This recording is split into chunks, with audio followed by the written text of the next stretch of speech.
On the way tayo papuntang Nagcarlan, Laguna. Tara't bisitahin natin ang landing point. Around 1.5 hour ang biyahe ko dito. So tara't samahan niyo ako.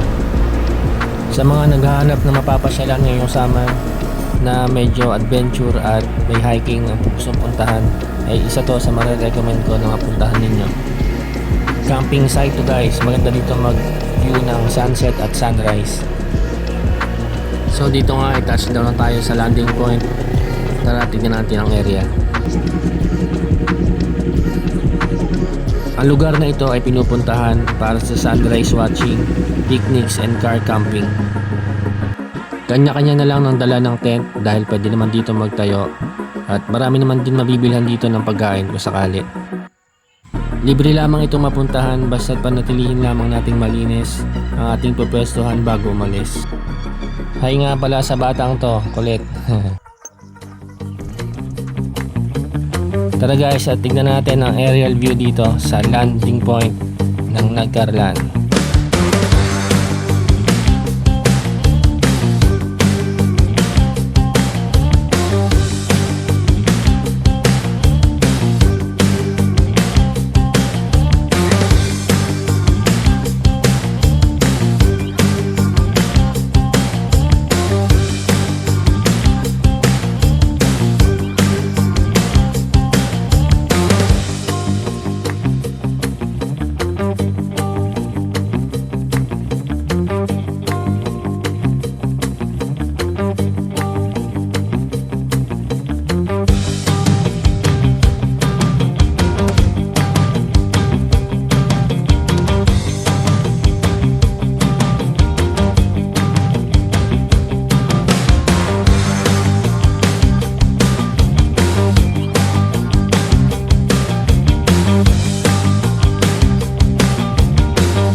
After nga ng mga 1.5 oras ay punta naman tayo or daanan naman natin ang Tanaw de Rizal or Tayak Hill.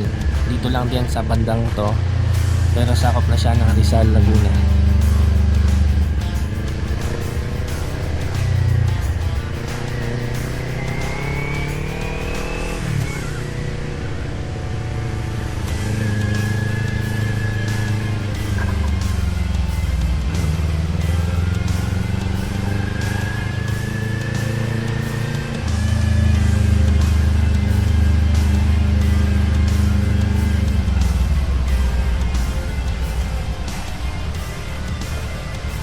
At nandito na tayo guys, at malapit lang.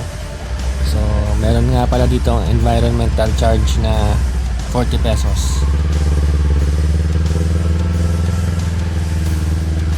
Tara, at hinihintay na tayo ni ate at maglalagin muna tayo dyan at magbabayad. Malaki nga pala yung parking dito, so kahit nakakotse kayo ay walang problema. Dito na rin ako nagpark sa pinakakanto sa mismong paakyat na ng Tanaw. So kain muna tayo dito guys. Dito nga ay paakyat na tayo sa Tanaw de Rizal.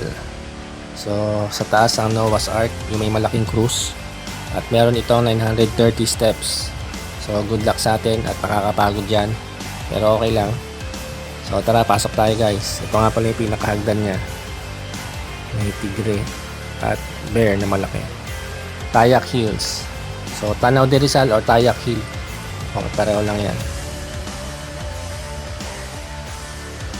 So dito nga ay akyat challenge tayo. Tara, akyat tayo. Exercise na rin to. Nasa 600 hektarya ang kagubatang ito na nagsisilbing tirahan sa iba't ibang klase ng wildlife at sa mga lokal na ibon.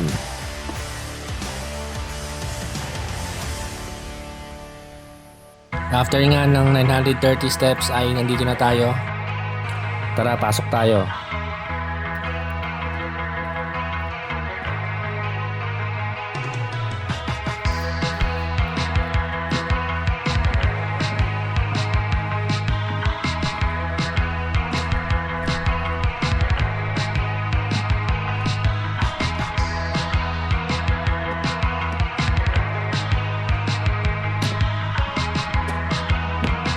Pagdating nga natin sa taas ay bubungad sa atin ng isang 30-foot solid cross.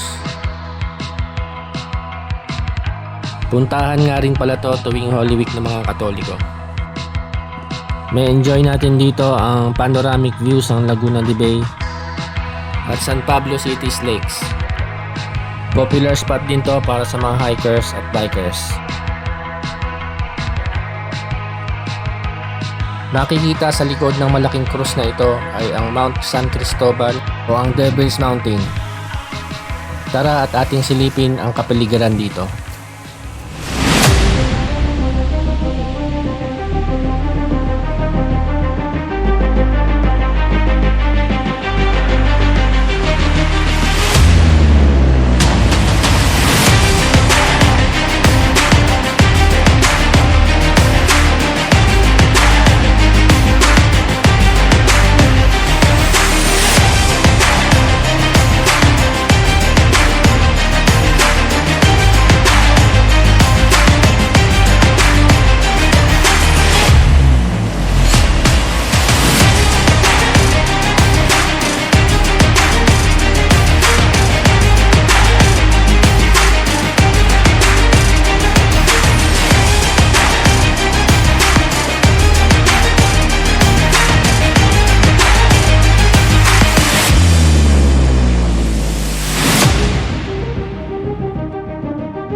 Kung pupunta kayo dito guys ay i-sure nyo lang na summertime from November to April or May ang mas magandang pumunta dito.